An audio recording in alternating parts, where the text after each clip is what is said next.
Well, hello everyone, and welcome to LChat. I'm really excited today because I'm kicking off the Business Spotlight series with truly one of my favorite people, let alone entrepreneurs in this industry, Lara Casey. Welcome, Lara. I'm so happy to be here. So glad to have you here. Yeah, just so happy, so thrilled to be kicking it off with you. I was telling Laura before we jumped on that I really think it's neat to learn from other people who've been there before, to learn from successful people in this industry and just hear their stories about how they got to where they are. Because it's easy to look at someone like Lara and think, oh my goodness, she has a team, she's written books, she's done so many things. But where did Lara start in her story? And so I'm really excited to have her on today. Just a couple of housekeeping things before we dive right in, because I don't want to take up too much time away from Lara and hearing from her. But it looks like y'all have found the comment section. Feel free to say hello there. I always think it's fun to see who's tuning in live and see where you're tuning in from too. The cool thing about these webinars is that you can tune in from all over the world. So it's fun to see where you're tuning in from. One other thing is the Ask a Question section right underneath this screen. If you have a question for Lara, whether it's pertaining to something that we're talking about in this crowdcast, or something else, if that's okay with you, Lara. Great. I'm an open book, so anything goes. We're going to leave about 15 minutes at the end. I told Lara I'm selfishly asking all of my questions, but I want to like... I probably have questions for you too, though. That's good. And so we will, Laura will answer those in the last 15 minutes. So feel free to ask the questions down there. Just a cool feature, you can vote questions up or down. So if you see someone ask a question, you really want it to be answered, then you can vote the question up, which I think is a really cool feature. Awesome. So, we have tons of people tuning in. Austin, Texas, Natasha, Florence, South Carolina, Gina. You don't see that very often. Awesome. And Laura, where are you tuning in from today? I'm tuning in from Chapel Hill, North Carolina, home of the Tar Heels. How long have y'all been there? We have been here for 9 years. It's crazy. Yeah. It's been 9 years. That is a lifetime for us. Yeah. My husband got a job here at the University of North Carolina right after he finished his deployment and commitment to the Navy. And that's what brought us here. And we leaving. It would take a lot of arm twisting to get us to go elsewhere. We love Chapel Hill. North Carolina is great too. It is. So where are you originally from? I'm originally from Washington, D.C. I was born in Bethesda. Well, no, I was born in Washington, D.C., technically.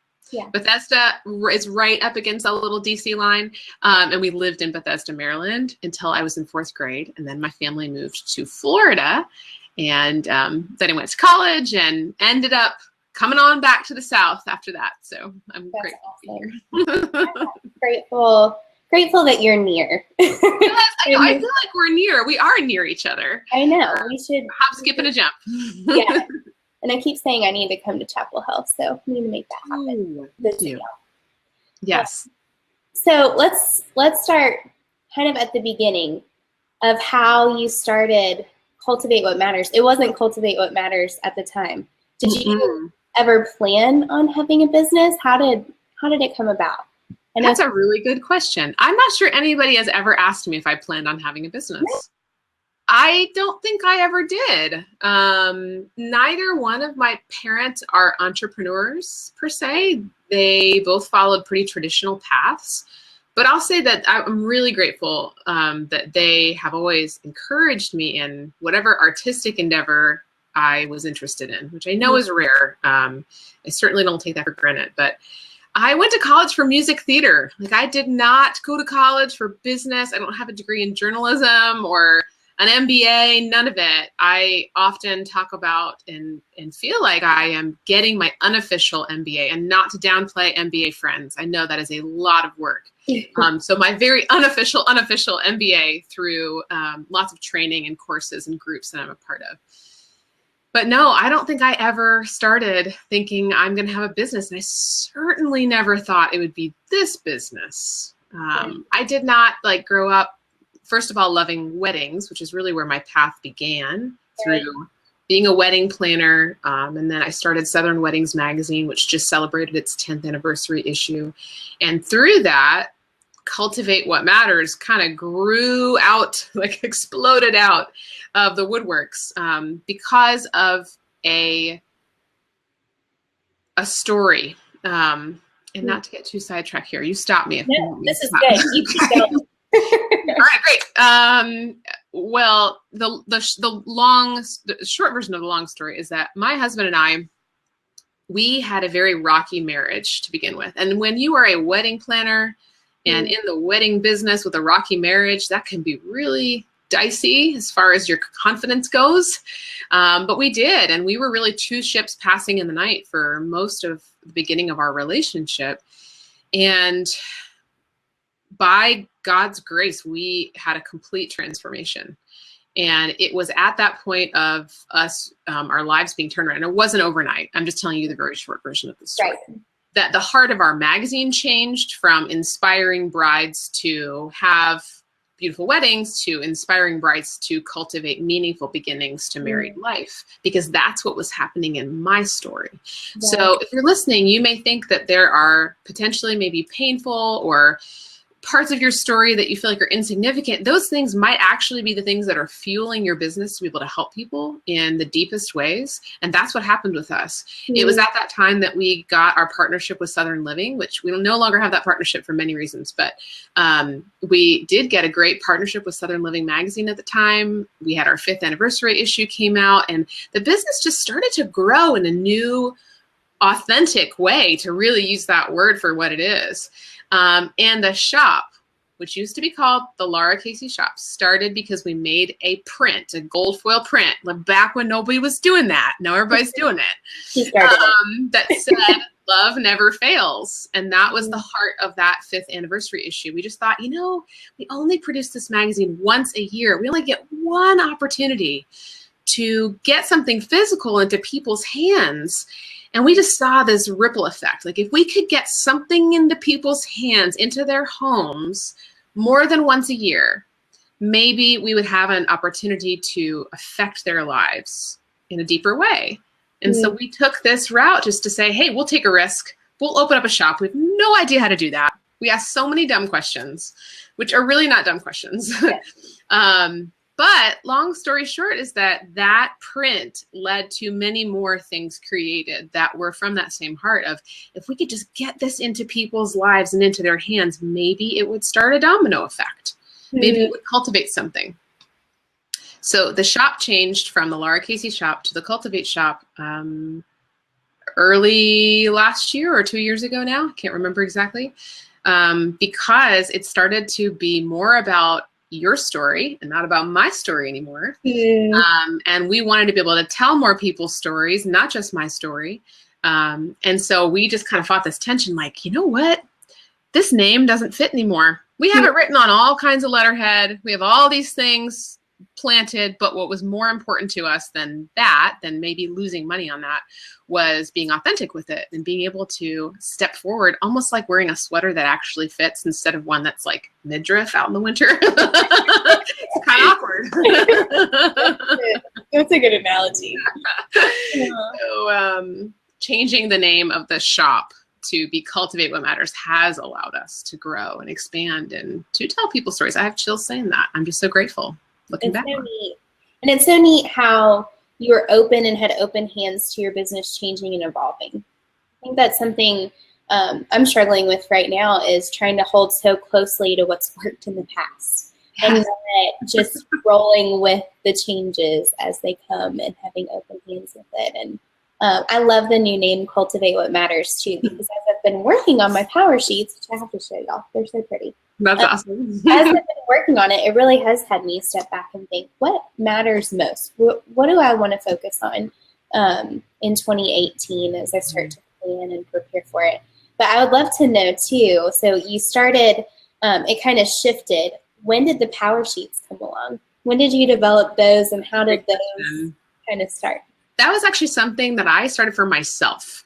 It was 6 years ago, during a time when I had so many things. I mean, I still do. We all still do have so many things on our plates, but I found myself forgetting about things. Just flat out would come to the end of the year and just say, man, I just wish I would have put something on a sticky note even to remember that if I would have made little by little progress on that thing, I could have seen that add up over time, instead of coming to the end of a year and feeling regret because I just forgot about some things that should have been priorities.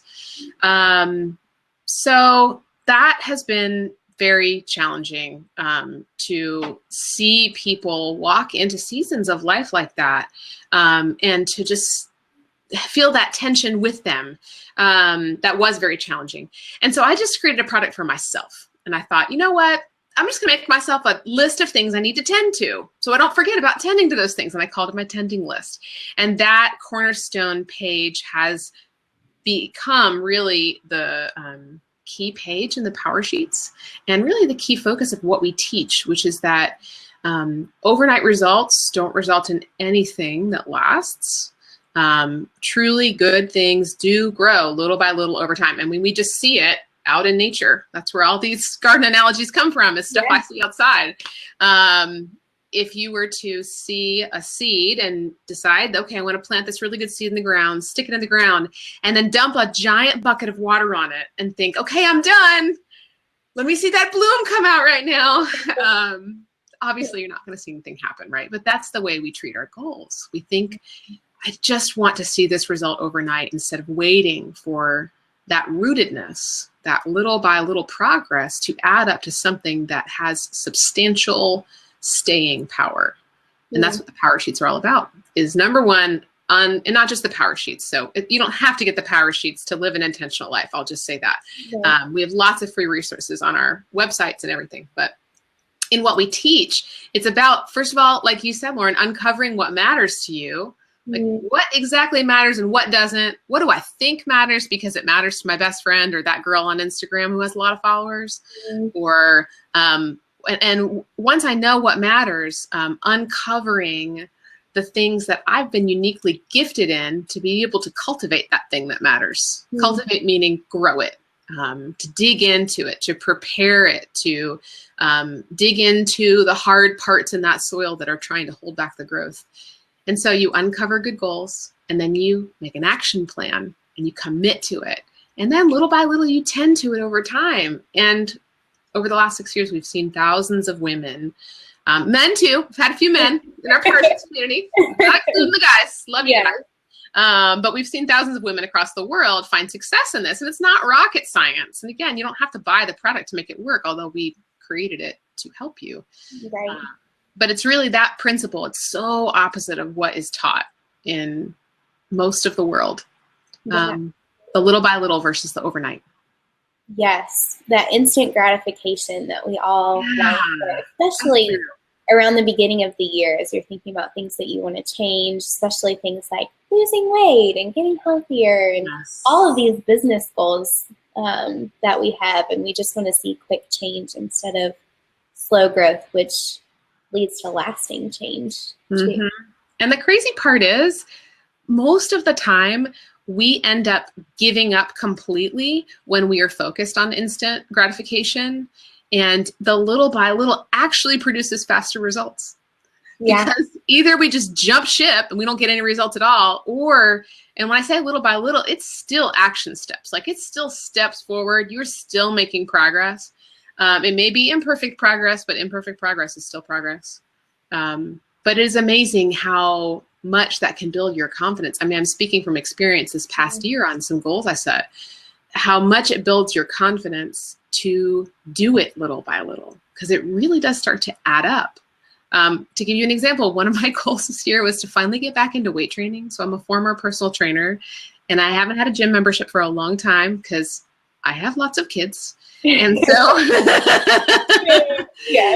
I would rather be home with the kids in the morning than take them all and stick them into the gym daycare in the morning and not see them. I'd rather be lifting them than weights. And there's nothing wrong with going to the gym and taking your kids to the gym daycare. Let me just say that. But for me, I've got this small amount of time with them in the morning. So I decided I'm just going to get some free weights. I'm going to use what I have where I am, and we're just going to make it work. I am going to chase kids. I'm going to run up and down my stairs. I'm going to do some praise dance party, and I'm going to take those little weights, and I'm going to do it little by little. And the former personal trainer in me was not happy about this at first. Because I started lifting those 3-pound weights. Yes, run, lift, praise. Thank you. I started lifting those 3-pound weights, and I was like, oh, man, we got a long way to go. But I tell you what, it added up faster than I thought. So there you have it. If you're like at the beginning, the precipice of something that you want to start, and you think it's going to take a long time to get there, you really might find a lot more joy in that journey than you think you will if you just keep going at it little by little. Absolutely. It's funny that you say that, because one of my silly goals for last year, my husband talked me doing into CrossFit with him, which seems that's amazing. It was a lot of fun, and it was fun to do it together too. I've been sick the last few weeks, and pregnancy changes things, so I've been taking it easy. But one of my goals when I first started, I realized how weak I was. My upper body was so weak, I couldn't do pull-up, and I've always wanted to do one, never been able to do one. And so after like 7 months, every morning I would go and try to practice. I'd start with a band or something. And finally, after 7 months, I was able to do a pull-up. And I mentioned it in your summer series with goals. Your team had reached out to me and asked me, I was like, is this too silly to put on there? But it was really one of those things that it was just such slow progress. But every single time I'd see just a little bit of progress. I just want to cheer for you. That is so awesome. Innovation. That's fantastic. That's simple thing right there. But it is, and it's fun. It's so much more rewarding when the progress is slow, too. Yes, I feel like it really is, because it makes you reevaluate every area of your life and say, oh, wait a minute. If I'm making good progress on this through taking it slow and steady instead of expecting the impossible, which is really what it is, I wonder how this could apply to the rest of my life. And that's when your life becomes cultivated. That's when your life starts to take on a really different direction. And that's what I've experienced. It's really not, and I love, Pamela, what you said, it's not about perfection. It's about progress, right? You start to think differently because you really start to see the truth that that's really how all of life works. Mm-hmm. And one positive change in one area of your life can lead to another in another area. And I love, Pamela, that you said progress, not perfection, because I'm very much a perfectionist too.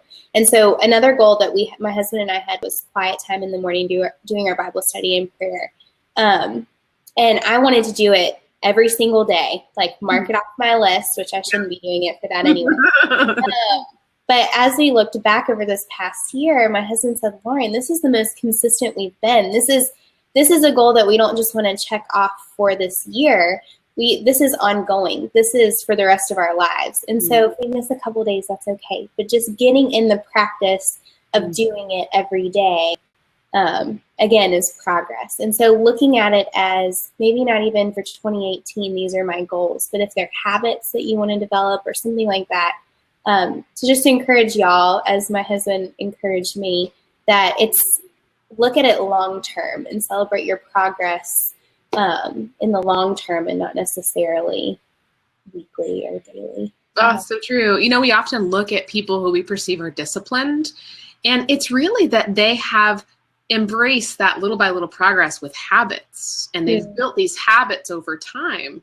And so it's not that they are more superior than you are. It's just that they have practiced this process of imperfect progress and standing up, 7 times and maybe falling down 8 times, but they keep going with it. And that, like you said, it builds over time. Like there have been a couple things that I've worked on building as habits this year that have really been my main goals, like Bible reading every day and doing my exercise, doing my low weights. And I'll keep those as goals for the rest of my life, but I don't have to focus on them as much in the new year because now they're habits. I can move on to other things that I can train my brain to do.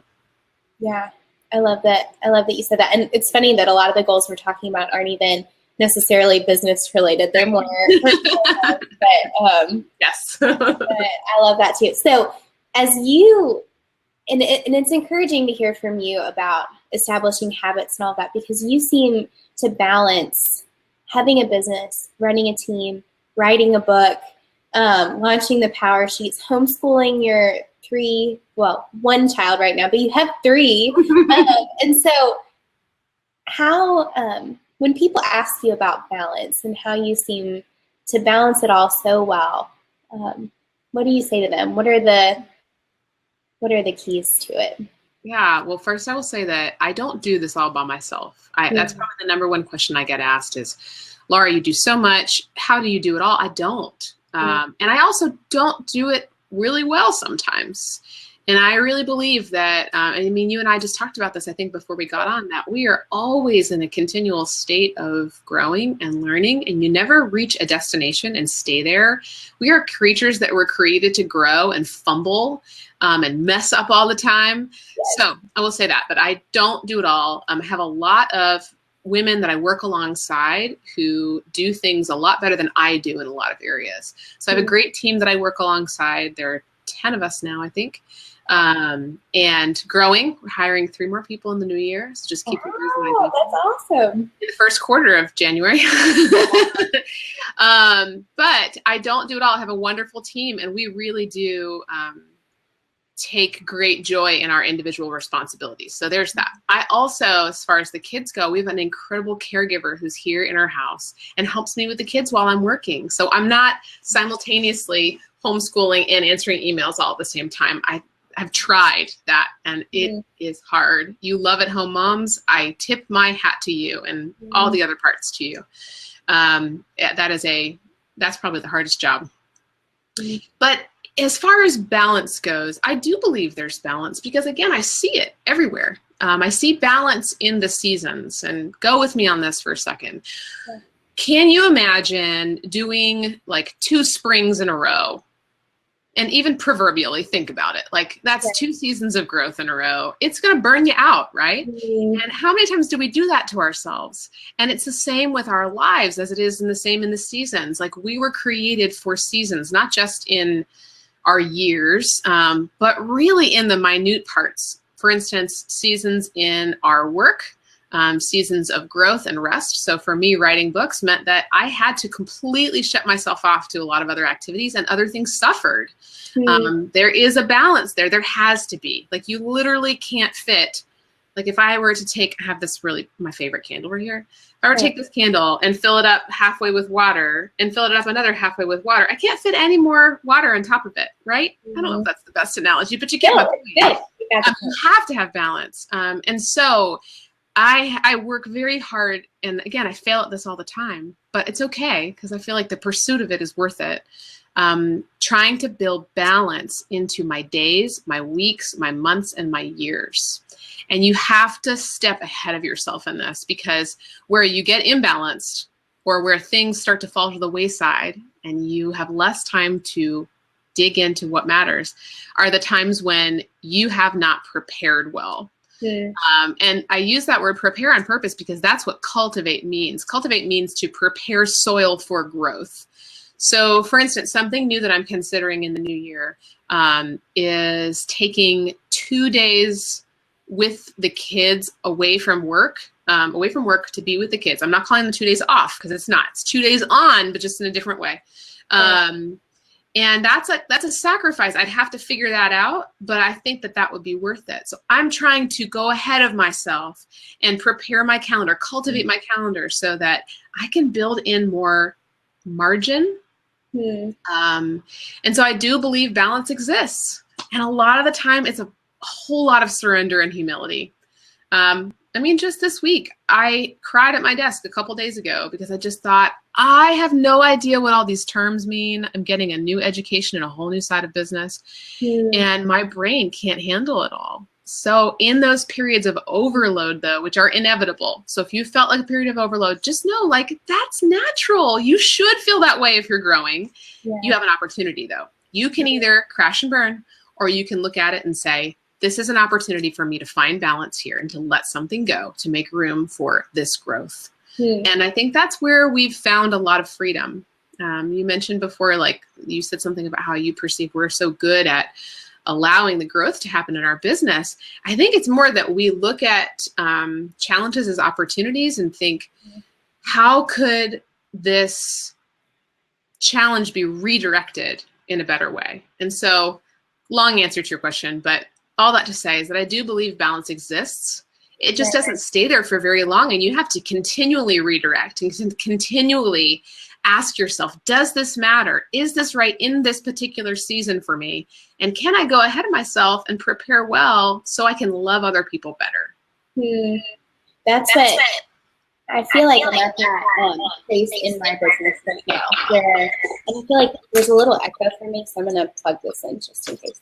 But I feel like I'm in that spot of my business right now where I've taken on so much, and so now it's refining. What are the most important parts of my business that are kind of the non-negotiables, especially as I prepare for taking some time off for maternity leave in the spring. What are the non-negotiables?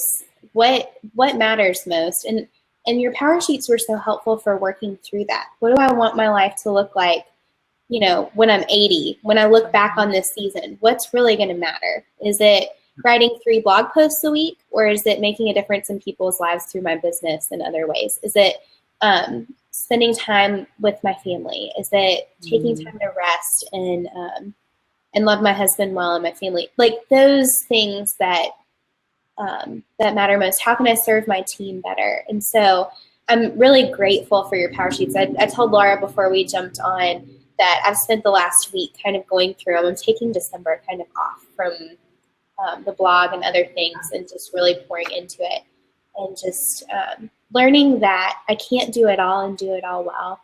And like what you said about balance, just sacrificing some things for the good of other things, for more important things. And so it's pruning. I like to use the garden analogy again. I can't help but think when plants are pruned, when literally arms are chopped off sometimes, it's for the good of the plants, for the good of the fruit. And I mean, when I'm out there trimming my tomatoes, I think, man, this plant looks pretty bare right now. But then the next day, sometimes there are big, ripe red tomatoes on there that have gone from green to red, because the nutrients now can get to the right spot and they're not spread thin.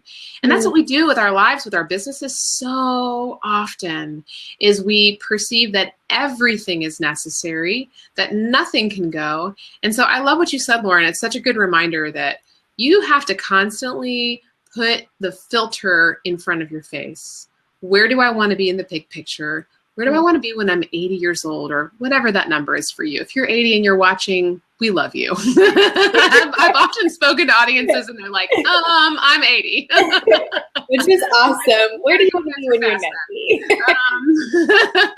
90? No, but it's true. No matter what season of life you're in, think about the big picture. Think about what's going to matter to you then. And if you have a hard time answering that, what's not going to matter to you then? And I've asked this question of thousands of women for the last 9 years doing the Making Things Happen conference. And the answer I always get, the thing that is going to matter, centers around relationships. It's just like what you just said. It's, am I going to be loving my team well, my family? Am I going to be doing things that really serve people and help people? No matter what job title you or anyone else has, that's your purpose. Like, you're not going to lose that if your newsletter crashes for the day. You know what I mean? You still have the ability to use your purpose and make progress toward that big picture. Yeah.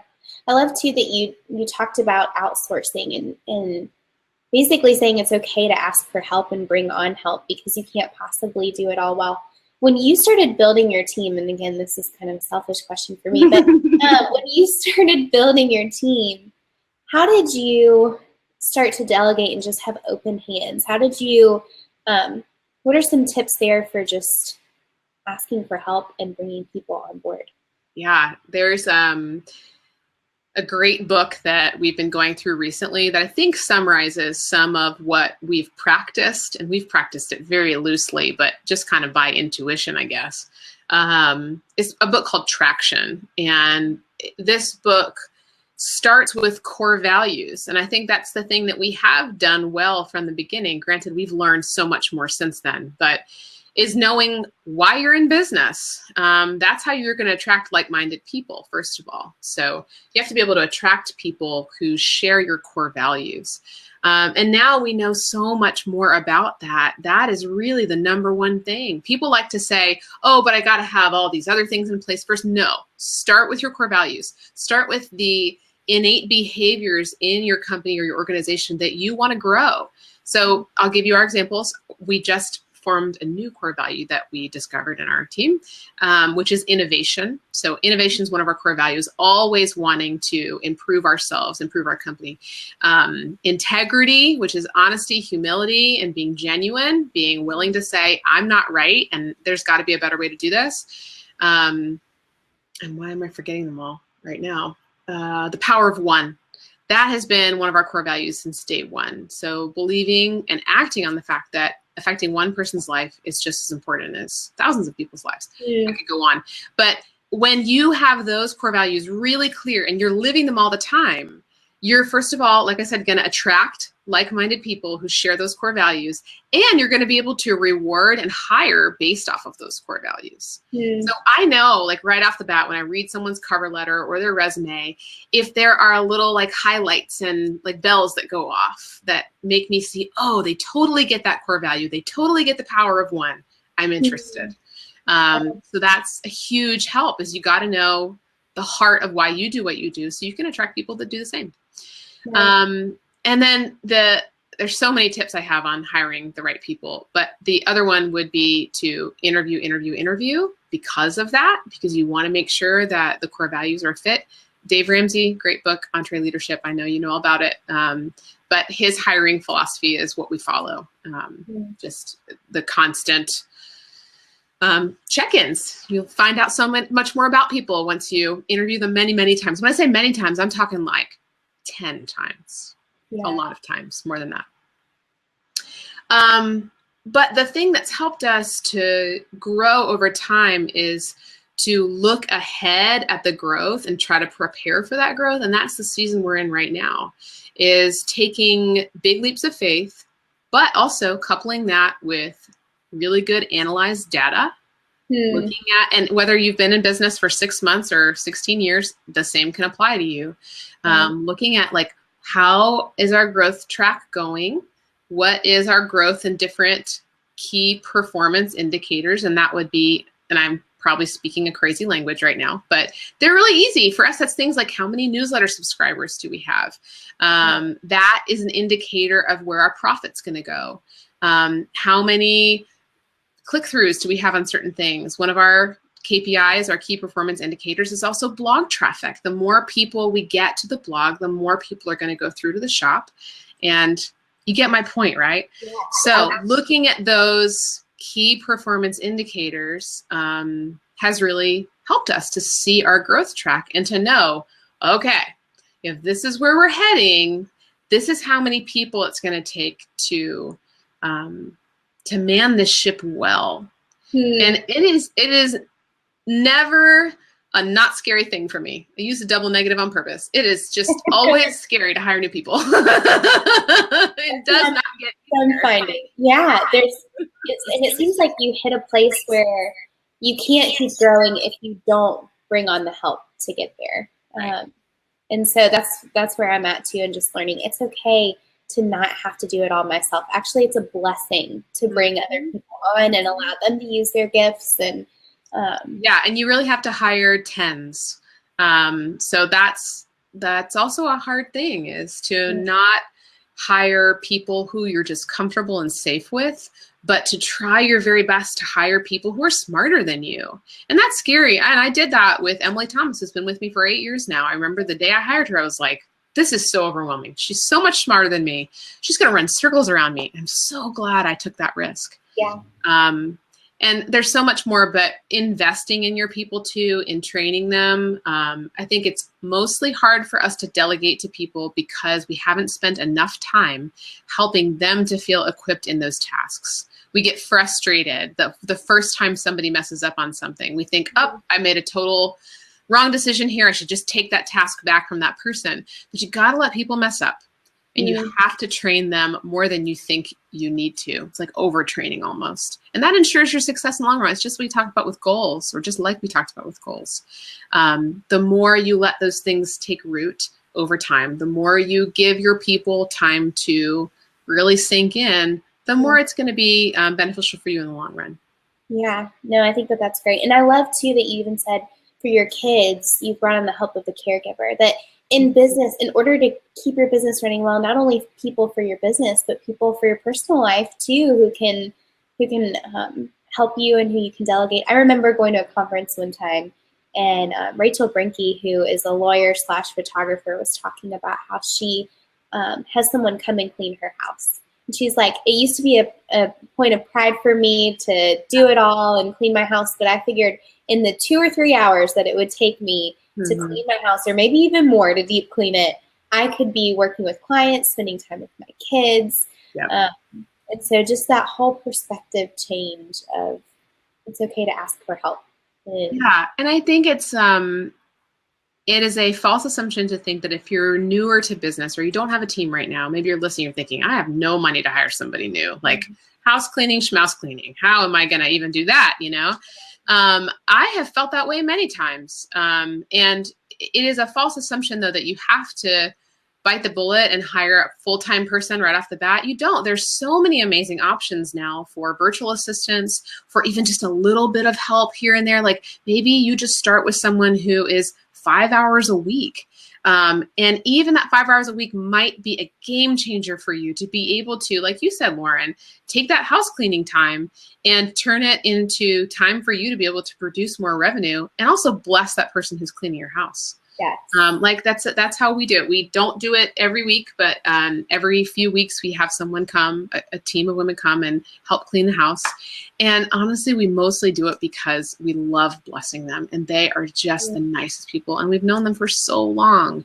And it allows us to do the things that we were created to do too. So if you're overwhelmed by these thoughts of delegating, just know you don't have to do it in giant chunks.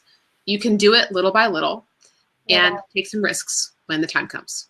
Yeah, I love that. Such good advice. I needed to hear that. The goals that I've listed down in my PowerSheets are going to be delegating and trusting. And I'm so glad.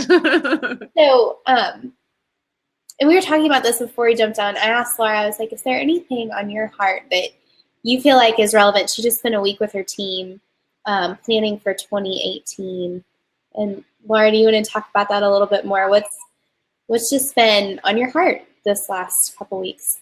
Yeah, so we have like a quarterly team summit, which really is just a time for us to be in person together because half of our team is remote and from different states. And so it's really just a sweet time for us to be in person together. We talk every day. We use Zoom meetings for video conferencing. And so we're always talking, but being in person, there's nothing like that.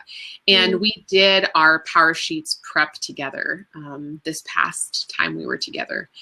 And y'all, it brought so much clarity and fire to us. I have chills thinking about it. What we talked about is the fact that the things that fire you up, the things that point to your purpose, also tend to be the things that really make you mad. And the first thing that came to my mind when I thought, what really makes me mad in my work is distractions. I get so mad at marketers for distracting people and for feeding people junk, basically. There's so much noise out there. And I feel like I can't help but get on my soapbox here, but there really is. There's so much noise out there that's trying to pull you away from your unique path and from doing these really good things that you were meant to do for other people. And they're winning in a lot of ways. But you know what? We can make the choice to not let them win. And so that's been on my heart so much too, as I move into the next week where I'm going to start my 7th annual goal setting series, which is crazy. It's been 7 years. But I'll be writing about this more on my blog. But man, it's just been burning in my soul thinking about how much noise there is that we allow ourselves to listen to. So yeah, that's my encouragement to you all as we move into 2018. And this year is not over yet either. There's still this time to make this year your best year yet, even if up until this very moment, it has been the hardest, most challenging year of your life. There is still time to turn this around. And yeah, Olivia, you said you've fallen for the marketing trap so many times. And that's the thing, is that we have to be so intentional. And intentional means to take action on something too. We have to take action and turn down the noise. So maybe that means taking like a low-tech vacation for the next 2 weeks. When I say vacation, I really mean just your brain and your soul and your heart are on vacation, not necessarily you're stopping your work, because I know I have a lot of work to do in the next 2 weeks. But maybe it means turning down the noise on social media. Yeah, like you said, unsubscribing from all of these promotional newsletters. We do so much of it to ourselves. Give yourself less information, less stimulus, and just see how much that opens your mind and your heart up. Like, sort of unintentionally, I took the last 2 weeks off of social media. And I did it because as I started, like you, Lauren, to dig into my PowerSheets, I just thought, wow, I really need to tune out all the noise. I need to make sure that I am not listening to anybody else's voice as I set these steps for my goals ahead, because they affect other people. So I'm going to hop off my lovely soapbox right now about that. But I'm very passionate about it because I see it, and to not put it lightly, I see it ruining people's lives. I see it distracting them again from doing good things that they were created to do. And I've been in that boat. I've been in those shoes, and I'm hoping to encourage people to pave their unique path. And yeah, just this pressure that all of us feel at some time or another, of trying to keep up and do all the things. And there's no way that you can do all the things well. I was telling Lara this before we jumped on. I've just felt this pressure of, well, I have to keep blogging this much because I've always blogged this much, or I need to send out this many emails because I've always sent out this many emails. And just really thinking back to, I told Lara my word, because in the PowerSheets, focus on a word for your year, and even every month or every quarter, just thinking about a word to focus on, to bring everything back into perspective. And my word has been purpose. So thinking, okay, well, what is the purpose behind the blog? Why am I doing this? I'm going to keep blogging, but just, approaching it differently. Or, what is the purpose behind social media? Why do I feel like I have to do all of these things? Is it to keep up, or does it actually serve a purpose somewhere? And how can I put my own spin on it? And so I've kind of taken December off and just really poured into the PowerSheets and making progress on the things that I want to do in my business that do fire me up. And it's been so, so good. So I'm so glad that you said that about the noise, because that's just been something I've been dealing with a lot these last. I just love the example that you're giving to people right now, even just the fact that you intentionally took time away, and time in what others might perceive as silence. And it actually is helping you to use your voice in such a better way moving forward. I love the thought too that you're questioning everything. Like, that to me is the best place to be in life. When you start thinking like, wait a minute, why am I doing things that way? And why am I doing it this way? And that could change. That could be better. I love when I'm in those places in life, because it just means that we really are seeing what's there, and we're also feeling the effects of growth. That you've grown. Maybe you don't need to do things the way you've always done them. Yeah, that's exciting. Yeah, it is an exciting and scary place to be. But as I've looked back, and other people that I've followed make a habit out of questioning things. Like you said, why am I doing this? And anytime that I've been like, I'm not doing that everybody else has been doing, I'm going to do it this way. It's, it's just been so much better. Seeing a lot more success through that. So. And I love that Kyla said that she's been playing the Christmas peaceful piano on Spotify. I've been doing that too. That's awesome. It is. It's the best. I love when y'all tune in the comments. It's awesome. So too, that is a good point. That I was just talking to Lauren before about how we have these very competing seasons that happen around this time. We have this rush of the holidays and get all your gift shopping done and prepare for seeing in-laws or whatever it is. And we're also trying to finish our work. We're trying to finish this year strong, and there are things to get done, right? And then there's this Christmas holiday time in between where you really want to let go and you really want to rest. And then it's like full speed ahead into the new year. So how do you merge all these things together to make them feel peaceful and to make them be peaceful? And I think that the fact that you guys are even listening to this live webinar right now is a really good sign. That means that you want something to change and you want to do it well. And the fact that you are listening to Lauren too, like, I think that just the fact that you're putting yourself in the presence of people and things that are about intentionality, I just want to encourage you that you're probably doing more to help yourself than you think you are. That's awesome. Thank you, Lara. This has been so good. I feel like selfishly for me, this has been so good, but I'm sure that you all I feel the same way too, though. I'm so grateful. I'm glad I get to chat with you. I know. It's been, well, I have to let you all know about Lara too. When I talk about the reasons that I wanted to invite her on is I've followed Lara for years and years and admired what she's doing and how she's grown a team and run her business and balance things so well. And in the meantime, I don't even remember the first time, but many times Lara has reached out to me just to encourage me through an email. Lara didn't even know me and reached out to me to encourage me and continues to do this. Even though her life is so busy, making time and really living out that core value that you talk about with the power of one. Well, that means building up one person. So,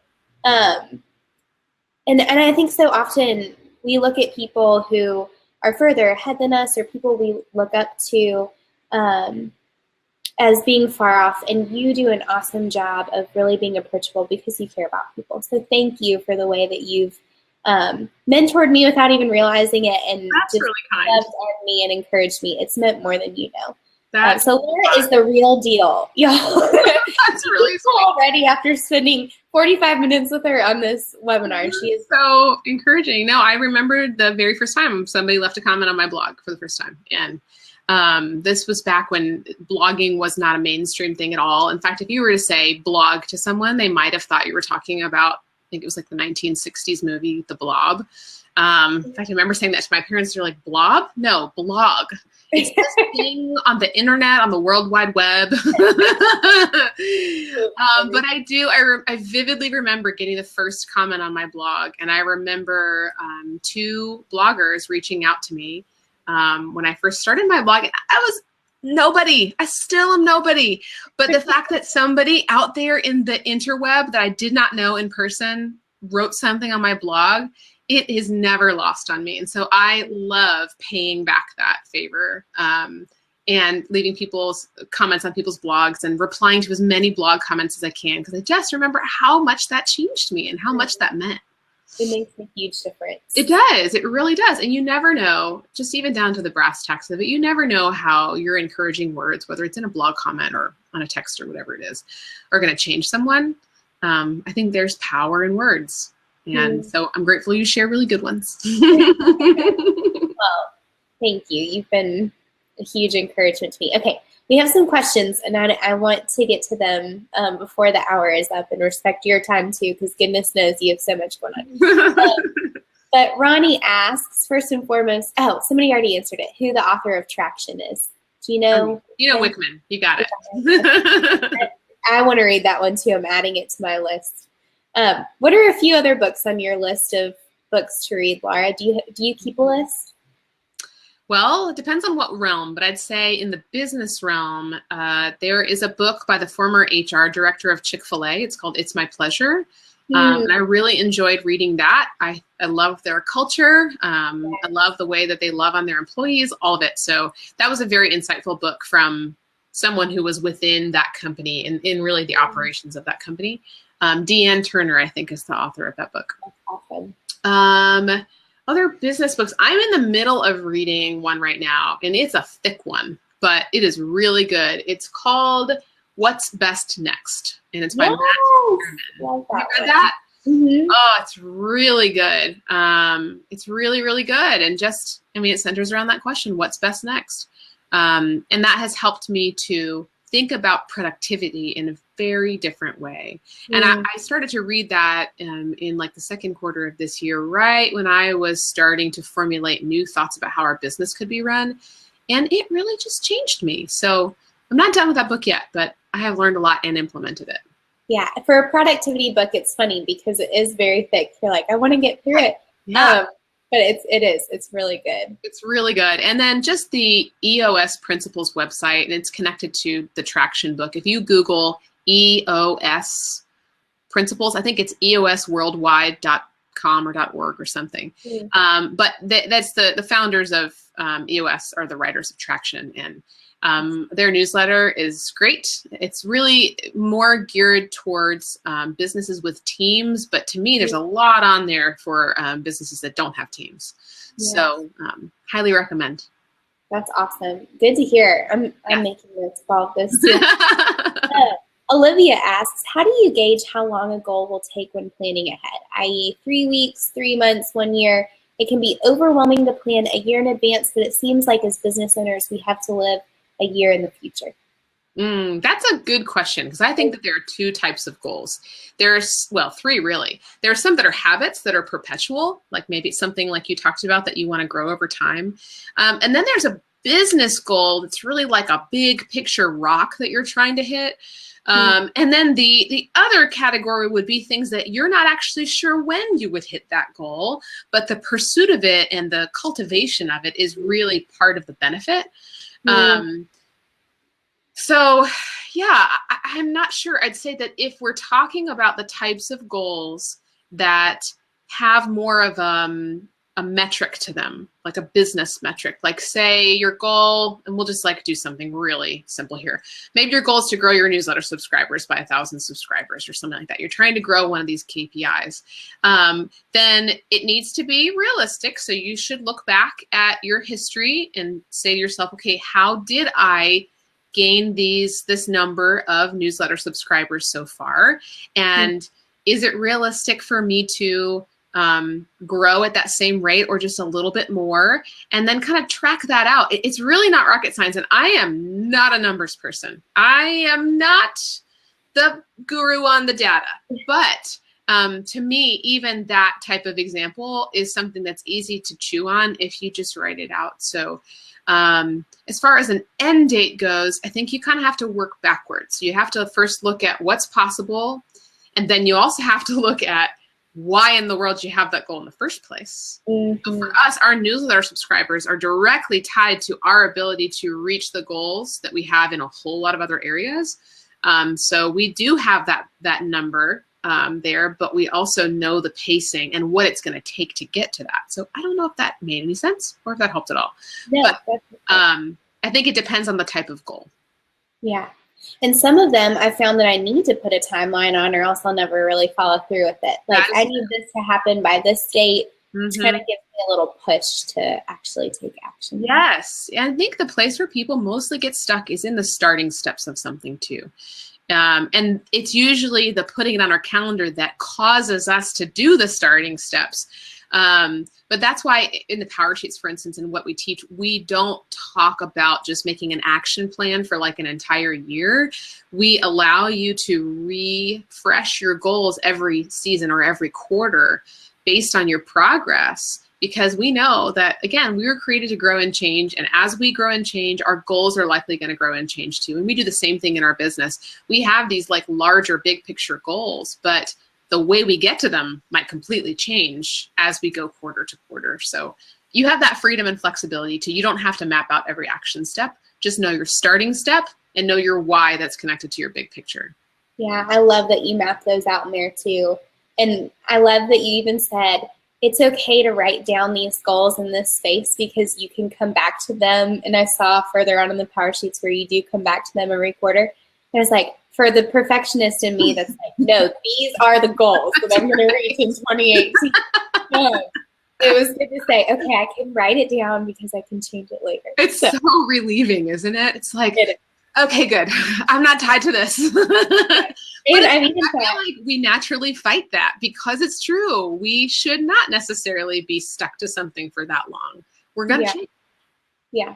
And it's like you're reading my mind too. It's like, Lara knows me. Like, she wrote this for me because you're reading my mind. Like, you are a perfectionist. You're going to struggle with it. We are in the same. That's probably the reason why. Yes, which is the best. Shay said, who is someone that inspires you in your life? Oh, man. So many people. I'm going to give a specific one, though. Let's see.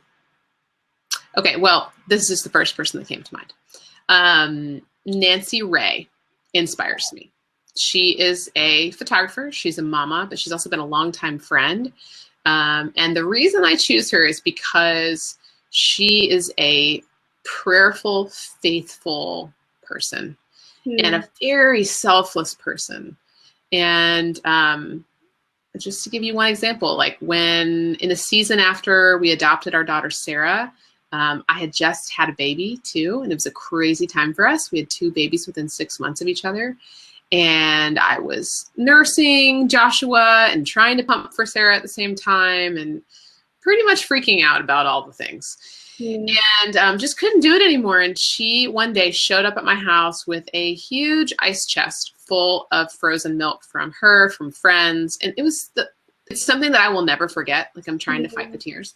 But she's just like that. And I want to be like Nancy Wary when I grow up. I probably need to text her this too after. But it's just someone who puts others first. And it really makes a difference in the small things and the big things. When she says she's going to pray, she's going to pray. So she's a woman of her word. That's awesome. I don't know Nancy personally, but I follow along with her for forever. And she just seems so sweet and so thoughtful. So I would love her. Absolutely. Yeah. That's a great question, Shay. Let's see. I'm trying to differentiate some of these questions. Kyla says, when you each started your businesses, how did you know when it was time to press publish and share it with the world? I've been writing a business plan and want to be discerning about when to launch it. I have an easy answer for you, sort of. One is pray about it. I know you're a praying woman, Kyla, so pray about it. If God says go, you should just go. But the other part of that is thinking, if what I am holding right now could help someone right now, why not now? Did you follow me on that? If what I'm holding right now, even if it's in its raw form, could help somebody, then why not now? And that question of why not now has helped me so much and really been ringing in my head for the last 3 days. We so often sit on gifts and we sit on these seeds that we're holding in our hands because we think we have to have the perfect timing, the perfect circumstances, we have to have the perfect website, the perfectly written copy, the perfect business plan, marketing plan. No, you just have to have something good in your hand and you need to just put it in the dirt. And to plant a seed, you actually have to get your hands dirty. You don't just throw it out and it's like this beautiful thing, but that's how I feel about it. There are many times where I am so grateful that we are not a large corporation because we don't have to go through the bureaucracy or the hierarchy to take an idea and make it happen. We can just make it happen. We can just do it, even if it's imperfect. So to me, done is better than perfect. Pray about it. Make sure you can go with it. Make sure that the thing that you're putting out there has integrity, but just do it. Yeah, I love that you say that too, because I'm reading Donald Miller's Story Brand book. And it's good. Been a perspective changer for me. But one thing he says is, why are you afraid to sell things? Because if you really believe that your products or what you're offering are making a difference, then other people aren't doing you the favor by purchasing it. You're doing them the favor. And so that's just a perspective changer for me, because that's always something I've tried to do in my business, is to help other people and put other people before ever trying to sell anything, and then shy away from selling things. Or shy away from starting a new project or launching it to the world, when instead you're kind of robbing people of your gifts and how you can help them. Yeah, so true. I love that you said that. Awesome, awesome answer. That's one that I get asked a lot, and that's a great perspective on it. Olivia says, this is the last one because we only have 2 minutes left. I'm sorry, guys, we weren't able to get to them all. Olivia says, have you ever started a business endeavor only to realize that it wasn't serving your purpose? When do you decide to call it quits on a project or shelve it? That is a good one. Absolutely. You know what? We all have permission to change our minds and to change course. And there have been so many times when we've had a project and we just this last year decided to embrace this thing that we've been doing all along, which is, it's a fancy name, but it's an agile development principle, which the one we chose to embrace, which again, we've been doing forever, is being willing to change something in late stage development. Meaning if it's not working, you should just throw it out the window. Even if you've spent thousands of hours on it, if it's not working, just redirect. and use it as an opportunity to find something better. So we've done that with projects. I did that with a book, and it wasn't really even my doing, I guess, but it was a blessing in disguise. The book I just released, Cultivate, I finished writing it early in the spring of this year. Oh my goodness, I can't believe it was this year. And maybe it was before that. I don't remember. Maybe it was last spring. I turned it in and they said, you need to start over for very many reasons. And I was devastated. I mean, I had spent almost 2 years at that point writing this book. But when I pulled my bootstraps up and looked at the big picture and realized this is going to make it better, even if it takes me another year, which it did. And it made it better. It was a totally different book. And I hadn't even lived the parts of my story that I wrote about in that book. So God knew. But I hope that helps answer the question that, yes, there have been many times. And I feel like I've learned so much more. And we've found more fruit in letting go of things or in canceling projects or in just saying, well, that's a wash, and moving on to the things that we know we can do well. I love that. Great answers. I wish I could keep Lara here all day long. I would actually love to see her. You guys are asking great questions. I love chatting with you, Lauren. It's been so fun. Thank you so much for taking the time, not only to reschedule after we had to reschedule last month, but just taking the time to share about balance and all these things that we've talked about. It has been a joy. Yeah, and a joy. It's been awesome. And guys, if you're interested in the PowerSheets, which I highly recommend them, I've been using them for a couple years now. They've been so helpful. I created a little link down here. It's a green button. You were so kind to share that. And it is my pleasure. And follow along with Lara's goal setting series next week, and even go back to this past, I think it was last week, for working through the PowerSheets. I found that series to be so helpful. I'm so glad. Monday, pages 1 through 10, Tuesday. If you haven't gotten your PowerSheets yet, go back to that because it was so helpful for me too. But thank you, Lara. This is so fun. Thank you. And I hope you all have happy holidays, Merry Christmases, all of it. Merry Christmas. And this is the last LChat for 2017 too. So we'll see you again in 2018. We'll come out with those dates so that y'all can mark your calendars. And I hope to see you in another LChat very soon. Thank you again, Lara. And thank you. Bye. Bye.